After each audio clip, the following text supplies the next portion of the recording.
유방암 수술 안내. 안녕하십니까? 본 영상물은 유방암 수술의 개념과 목적, 절차와 주의사항 등에 대해 설명드리기 위해 제작되었습니다. 이어지는 내용을 참고하셔서 정확하고 안전한 수술이 이루어질 수 있도록 협조해 주시기 바랍니다. 수술의 목적과 효과. 유방은 모유를 생산하는 소엽과 생산된 모유를 실어 나르는 유관 등의 실질 조직과 실질 조직 사이를 채우고 있는 지방, 신경, 혈관, 림프관 등의 간질 조직으로 구성됩니다. 유방암은 유관을 구성하는 유관세포에서 암이 발생한 유관 상피내암과 이것이 진행하여 기저막을 침범한 침윤성 유관암, 그리고 소엽을 구성하는 소엽세포에서 암이 발생한 소엽상피내암과 이것이 진행하여 기저막을 침범한 침윤성 소엽암이 대부분을 차지하며 드물게 유두와 유륜의 상피세포나 간질 조직에서 암이 발생하는 경우도 있습니다. 유방암의 치료 방법은 크게 수술적 치료와 방사선 치료를 포함하는 국수적 치료와 항암 치료와 호르몬 치료를 포함하는 전신적 치료로 구분되는데, 이 중에서 암이 발생한 유방 조직을 절제하는 수술적 치료가 가장 기본적이고 중추적인 역할을 담당합니다. 암을 수술할 때에는 근치성과 안전성, 기능 보존 등을 종합적으로 고려해야 합니다.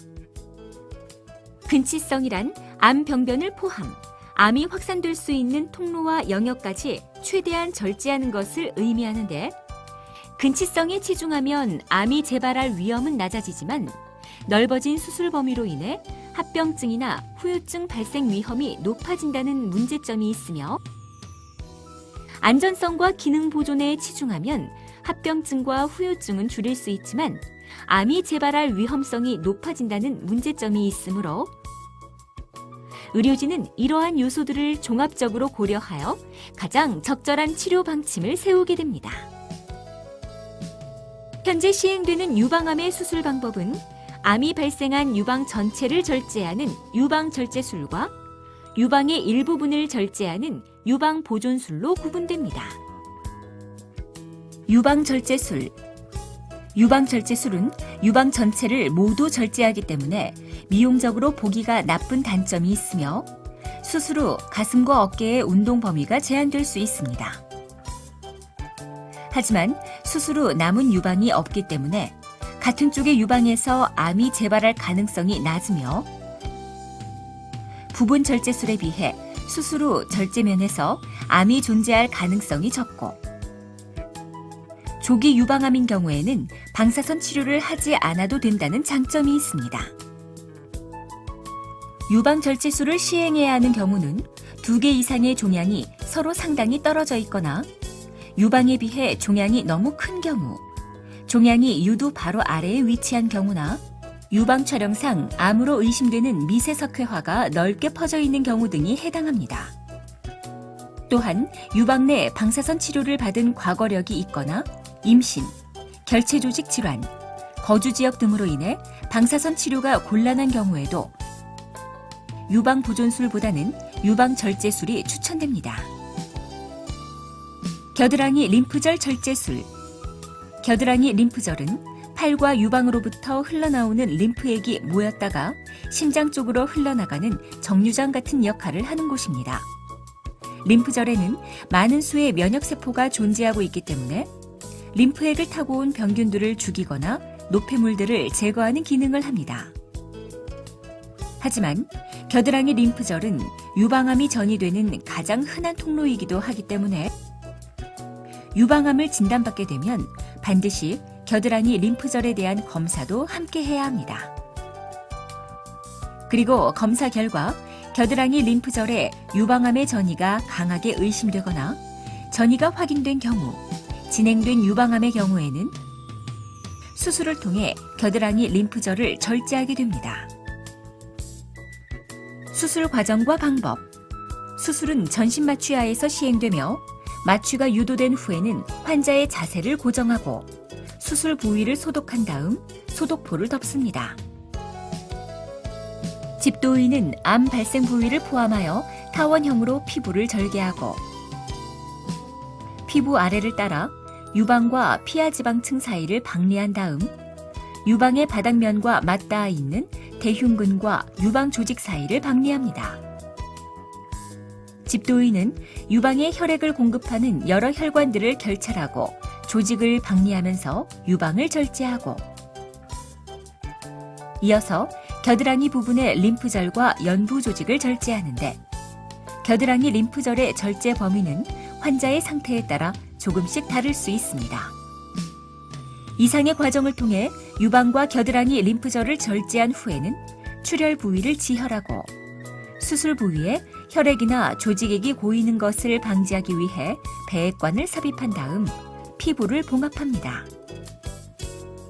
그리고 배액 주머니를 연결한 다음 수술 부위를 드레싱하고 상처가 들뜨지 않도록 압박 붕대나 압박 브라를 착용시킨 다음 수술을 마무리합니다. 한편 수술로 절제된 조직은 병리과로 보내지며 병리과에서는 종양의 크기와 침범 범위, 림프절 전이 여부 등을 확인하여 유방암의 병기를 확정합니다. 수술 이후의 치료 과정. 수술 후에는 폐합병증을 예방하기 위해 심호흡과 기침 등 호흡 운동을 열심히 하십시오. 마취에서 깨어난 다음에는 수술 상처나 수술 중의 자세로 인해 통증이 느껴지는데 이러한 통증은 진통제로 상당 부분 조절이 가능하며 처음 며칠이 지나면 신속히 호전됩니다. 수술 부위에 삽입된 배액관은 배액량이 줄고 색깔이 맑아지면 제거하는데 주무시거나 움직이실 때 배액관이 빠지거나 꺾이지 않도록 주의해 주십시오. 상처 치료는 2, 3일 간격으로 시행하며 대부분의 상처는 흡수가 되는 봉합사를 사용하기 때문에 별도로 실밥을 제거할 필요가 없지만 흡수가 되지 않는 실이나 스테이플러를 사용한 경우에는 수술 후 1주에서 2주 사이에 제거합니다. 그리고 수술 후 일주일 정도가 경과하여 병리과의 검사 결과가 나오면 의료진은 이를 바탕으로 방사선 치료나 항암제 치료, 호르몬 치료 등 향후 치료 계획을 수립합니다. 수술의 합병증과 부작용. 출혈. 병변을 절제한 후에는 세심하게 지혈을 시행하고 상처를 압박하기 때문에 소량의 출혈이 있더라도 시간이 지나면서 저절로 멈추게 됩니다. 하지만 일부 환자에서는 출혈이 계속되거나 그 양이 많아지면서 수술 부위에 혈액이 고이거나 재수술로 지혈을 다시 해야 하는 경우가 발생할 수 있습니다. 감염. 일부 환자에서는 수술 부위에 세균 감염으로 인해 염증이나 농양이 발생할 수 있으며 수술 상처에 감염이 발생한 경우에는 실밥을 제거하고 소독을 자주 하면서 새살이 차오르기를 기다렸다가 1주 정도가 지난 다음 상처를 다시 봉합하기도 합니다. 상처 부위 합병증.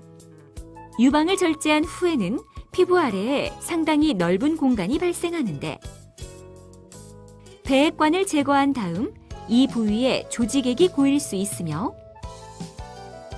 이러한 경우에는 외래에서 주사기로 조직액을 뽑아내는 치료를 반복적으로 해주어야 합니다. 한편 일부 환자에서는 혈액순환 장애나 감염 등에 의해 피부 조직에 괴사가 발생할 수 있으며 손상 부위가 넓은 경우에는 피부 이식 등이 필요할 수도 있습니다. 주위 조직 손상. 유방과 겨드랑이 주위에는 여러 종류의 신경과 혈관이 분포하고 있는데 수술 시 가능하면 이들 조직을 보존하기 위해 노력하지만 암 병변이 진행한 경우에는 어쩔 수 없이 신경이나 혈관을 절단해야 하는 경우도 있습니다. 이러한 신경이 손상된 경우에는 해당 부위의 감각 이상이나 운동장애나 자세 이상 등이 발생할 수 있으나 시간이 지나거나 재활 치료를 통해 상당 부분이 호전될 수도 있습니다. 운동 범위 제한. 수술 후에 오랫동안 팔을 움직이지 않거나 신경의 손상으로 인해 팔과 어깨의 운동 범위가 제한될 수 있으며 이런 경우에는 운동 범위의 회복을 위해 재활 치료 등이 필요할 수 있습니다. 림프 부종. 림프 부종이란 수술이나 방사선 치료 등으로 인해 림프관이 손상되면서 림프액이 원활하게 배액되지 못하고 그로 인해 팔이 점점 붓는 것을 말합니다. 림프 부종은 유방암 수술 후 비교적 흔히 발생하는 합병증인데 일부 환자에서는 상당히 오랜 기간 동안 증상이 지속되기도 하지만 많은 환자에서는 시간이 지나면서 우회로가 생겨 증상이 완화되므로 의료진의 안내에 따라 적절한 운동과 치료를 꾸준히 시행하는 것이 중요합니다. 지금까지 유방암 수술의 절차와 주의사항에 대해 말씀드렸습니다. 감사합니다.